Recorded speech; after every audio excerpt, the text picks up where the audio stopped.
Juiz consegue emprego milionário para dar consultoria às empresas que ajudou a quebrar.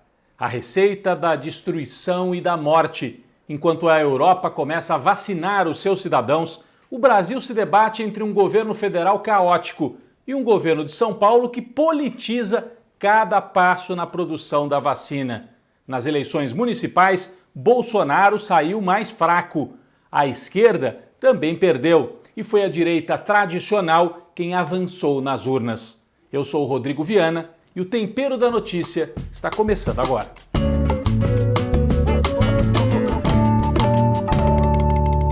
E passada a eleição municipal, esta semana trouxe de volta ao Brasil a dura realidade da pandemia. Um dia depois do segundo turno, o governador de São Paulo, João Dória, ao lado do prefeito reeleito, também do PSDB, Bruno Covas, os dois anunciaram que São Paulo volta à fase amarela, ou seja, acende-se de novo o sinal de alerta.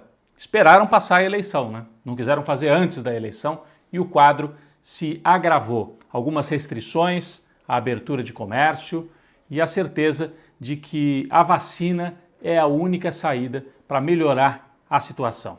O governador Dória protagonizou uma cena estranha. O governador ia até o aeroporto para receber a carga de insumos para a produção da vacina. Esta carga está vindo da China e vai para o Instituto Butantan de São Paulo para produzir uma das vacinas aqui no Brasil. O Instituto Butantan fica em São Paulo. Aí o Dória posou ali, aparece na foto, né, ao lado de secretário da Saúde, ou seja, politizando a vacina. Ele acusa o Bolsonaro de fazer a politização pelo lado errado, né? O Bolsonaro levanta suspeitas sobre a vacina, mas o Dória também vai utilizar a vacina nessa arrancada que ele pretende dar até 2022, o Dória que é governador e pretende se lançar candidato à presidência da República em 2022. O bloco que o João Dória representa saiu relativamente fortalecido das urnas. É importante fazer esse balanço.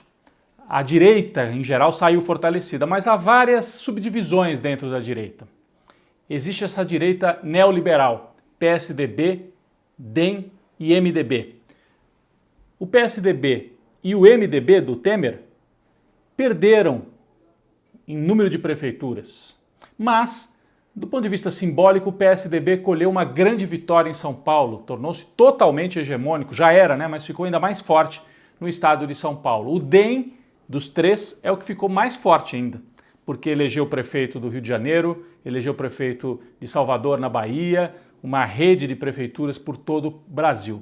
Então, PSDB, DEM e MDB devem lançar um candidato, Dória está se apresentando e tem um arranjo político interessante porque o vice dele pertence ao DEM, o partido do Rodrigo Maia, do Eduardo Paes. E então, se o Dória sair à presidência, ele deixa o governo de São Paulo nas mãos do DEM. Então é uma grande atração para montar esta chapa.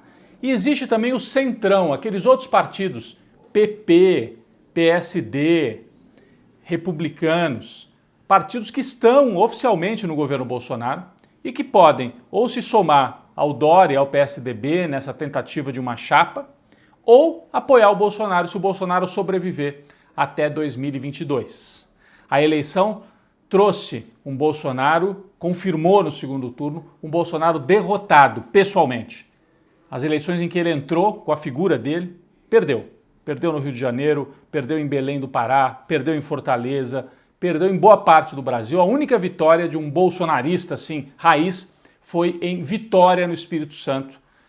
O delegado Pasolini derrotou o candidato do PT, o João Coser. Mas o Bolsonaro saiu derrotado, só que o discurso dele, conservador, de extrema-direita, anticomunista, tudo aquilo que ele vem fazendo há muitos anos e que saiu vitorioso, esse discurso, em 2018, se espalhou entre vários partidos. Por exemplo, no Rio Grande do Sul, o candidato do MDB, o Melo, usou esse discurso contra a Manuela, discurso anticomunista, preconceituoso.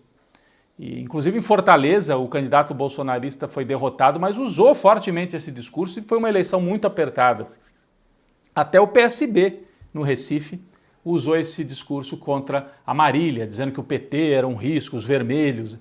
Então, o bolsonarismo raiz e a figura do Bolsonaro perderam, mas o discurso conservador sobrevive. É como se a gente pudesse ter daqui para frente um bolsonarismo sem o Bolsonaro. E é isso que a direita vai tentar construir até 2022. No campo mais da esquerda, todos os partidos perderam em número de prefeitos. O PSB teve a pior queda, proporcionalmente. O PCdoB também recuou bastante. O PT não elegeu nenhum prefeito em capitais. Elegeu só 4 em cidades de médio porte no segundo turno, 4 prefeitos. Então a situação para a esquerda não foi boa nesta eleição também. O PDT do Ciro ficou mais ou menos no empate. Perdeu um pouquinho só de número de prefeituras, mas ganhou Fortaleza, ganhou Aracaju. Então a gente tem um quadro em que a esquerda e a centro-esquerda, PDT e PSB, também não se saíram bem. A direita tradicional claramente ganhou esta eleição. E isso tudo, quem entende de pesquisa e de campanha e de eleição municipal, diz o seguinte: eleição para a prefeitura não determina exatamente o que vai acontecer na próxima eleição presidencial. Ela é mais um retrato do que veio da anterior. O Bolsonaro perdeu uma grande chance. Normalmente os presidentes, nesta eleição municipal, elegem muitos prefeitos, com a força do começo de mandato. O Bolsonaro não fez porque não tem partido, porque tem uma articulação política muito ruim. O Bolsonaro colheu uma grande derrota.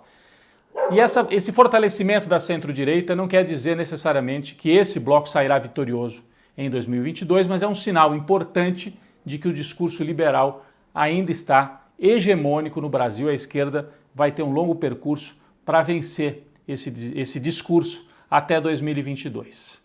Bom, e como é que fica a figura de Sérgio Moro, que teve um papel fundamental aí nos últimos anos no Brasil? Ele passou esta semana sob fogo cruzado. Conseguiu um emprego, um empregão, como consultor de uma empresa que ajuda construtoras que estão em dificuldade. Então vejam só, o Sérgio Moro ajudou a quebrar as empresas brasileiras, ajudou a quebrar a Odebrecht, a OAS. Elas não faliram oficialmente, mas estão em muita dificuldade. Como juiz, qualquer país do mundo pune eventuais empresários corruptos, mas preserva as suas empresas e os seus empregos. O Moro topou fazer qualquer coisa, arrasou com as empresas, com a engenharia brasileira para conseguir prender o Lula. E agora o que o Moro vai fazer? Dar consultoria para uma empresa que ajuda estas construtoras. Então ele vai ganhar salário milionário nesta consultoria. Isso foi um escândalo. A OAB se manifestou contra, disse que ele não pode, por exemplo, exercer a função de advogado nessa consultoria. Não pode. E é um escândalo, porque ele derruba de um lado e depois ele ajuda a levantar do outro, ganhando dinheiro. Inclusive ele virou alvo da própria imprensa tradicional. Jornalistas, conservadores e até o grupo Bandeirantes, a Band, fez um editorial contra o Sérgio Moro. Olha só. O ex-ministro Sérgio Moro vai trabalhar como sócio-diretor de uma consultoria que tem entre os clientes a construtora Odebrecht. A empresa Álvares e Marçal é a responsável pela recuperação judicial da empreiteira, grande alvo da Lava Jato quando Sérgio Moro era juiz. Ele disse que aceitou o cargo para ajudar empresas com políticas anticorrupção. Bom, quando era juiz da Lava Jato, Sérgio Moro não parecia se preocupar com o futuro das empresas investigadas. Quantas companhias, quantos empregos poderiam ter sido salvos se ele se preocupasse mesmo? Se corresse assim atrás dos empresários corruptos, mas deixasse as empresas funcionarem. Só que não. Dançaram os corruptos, mas dançaram as empresas e dançou a engenharia nacional. E agora Sérgio Moro vai fazer o quê? Vai ganhar dinheiro se preocupando com as empresas. Como diretor de uma consultoria que cuida, em particular, de empresas em dificuldade, inclusive dificuldades provocadas pela Lava Jato. Basta ver que a Odebrecht é cliente. A Odebrecht, que a Lava Jato simplesmente destroçou. Bom, só para concluir a semana, além dos Moros sob ataque, o Lula também foi motivo de muito debate no balanço feito pelo PT logo após a eleição.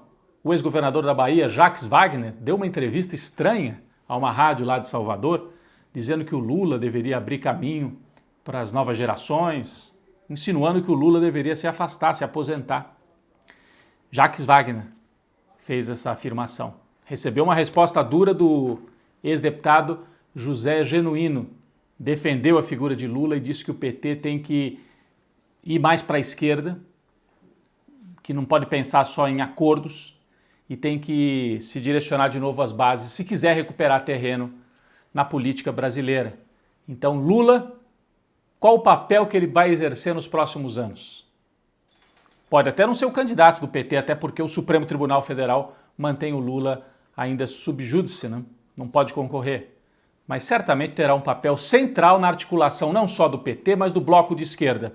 O governador Flávio Dino talvez é quem tenha compreendido melhor esse papel. Foi votar com a camisa escrito Lula livre e depois disse: nós temos que construir a esquerda com o PT. Pode até ser para além do PT, mas tem que ter o PT e o Lula, é o ponto de partida para montar essa frente para 2022.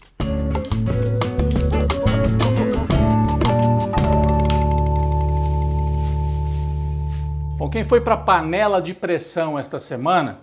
Os promotores e procuradores do Ministério Público de São Paulo. Sabe o que eles fizeram?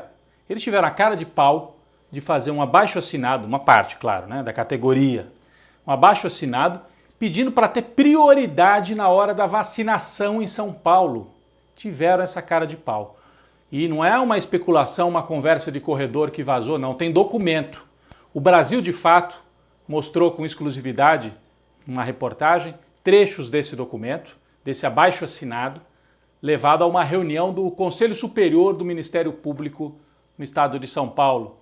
Os promotores e procuradores dizem que, olha, não é egoísmo da nossa parte, é que na categoria tem muito contato com o público. Gente, se for assim, então, quem é que deveria ter prioridade? A turma que recolhe lixo nas ruas e que continua trabalhando? Quantos outros servidores públicos que têm muito mais contato direto com a população e que circulam muito mais do que promotores e procuradores, muitas audiências feitas de maneira virtual. Então, isso mostra que uma parte do Judiciário e do Ministério Público, o Ministério Público é independente do Judiciário, mas eles atuam assim, muitas vezes paralelamente, né, nas ações judiciais. Essa turma se vê como uma casta superior. Eles têm mais férias do que os outros, eles conseguem furar o teto de salário, o teto máximo de salário, ganham um monte de penduricalhos, como se diz, ajuda plano de saúde, ajuda para comprar até terno, uma época tinha no Tribunal de Justiça de São Paulo. Então é uma casta e é um dos lugares onde há mais privilégios no Brasil, é no judiciário, muito mais do que no poder legislativo. Fica todo mundo falando dos políticos, mas ali pelo menos a gente vota e tira os que a gente não quer. Juiz e promotor passam no concurso e acham, ou têm certeza, que viraram deuses, pessoas superiores aos outros. Depois voltaram atrás, porque pegou muito mal.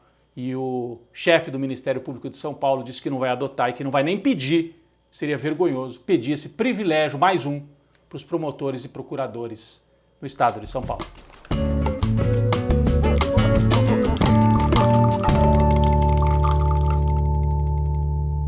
O nosso cafezinho essa semana vai para duas candidatas que enfrentaram toda sorte de ataques machistas, misóginos durante essa última campanha eleitoral.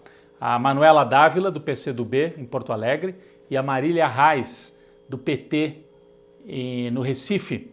Como eu disse na primeira parte do programa, os conservadores e até o PSB, Partido Socialista no Recife, usaram nesta campanha todo o arsenal, todo o vocabulário típico do bolsonarismo. Anticomunismo, essas mulheres, esses homens vermelhos, essa gente que vai colocar em risco a sua casa, vai invadir a sua casa. Em Porto Alegre chegaram a dizer que a Manuela ia distribuir carne de cachorro para as pessoas. Então, todo tipo de ataque. Mas, em relação às mulheres, é ainda pior. Porque daí vem insinuações, vem a vida sexual, a vida afetiva, tudo misturado na campanha. Aliás, a Manuela Dávila já é vítima desses ataques desde a campanha presidencial de 2018. Ela era vice do Haddad, vocês se lembram, né? Então, tem que ter muita força para enfrentar tudo isso. Mostra que nós temos um longo caminho ainda para superar esse conservadorismo. O Bolsonaro, pessoalmente, ficou mais fraco, mas tudo que ele representa continua por aí espalhado e vários candidatos conservadores colheram esses preconceitos que o Bolsonaro ajudou a disseminar e utilizaram na campanha, especialmente contra as mulheres. A gente teve na eleição para as câmaras municipais alguns avanços, né? A eleição de feministas, de mulheres negras, do pessoal LGBT, isso tudo foi importante, mas nas eleições municipais o preconceito e o ataque às mulheres teve muita força ainda. Então um cafezinho para Manuela Dávila, para Marília Reis e também para duas mulheres que em Minas Gerais conseguiram romper tudo isso e ganhar as eleições. Em Contagem, a Marília Campos foi eleita prefeita pelo PT e em Juiz de Fora, Margarida Salomão. Então um cafezinho para todas elas, extensivo às mulheres que lutam e que têm que enfrentar ainda esse preconceito nas disputas políticas e na disputa por mais espaço na sociedade brasileira. Um cafezinho.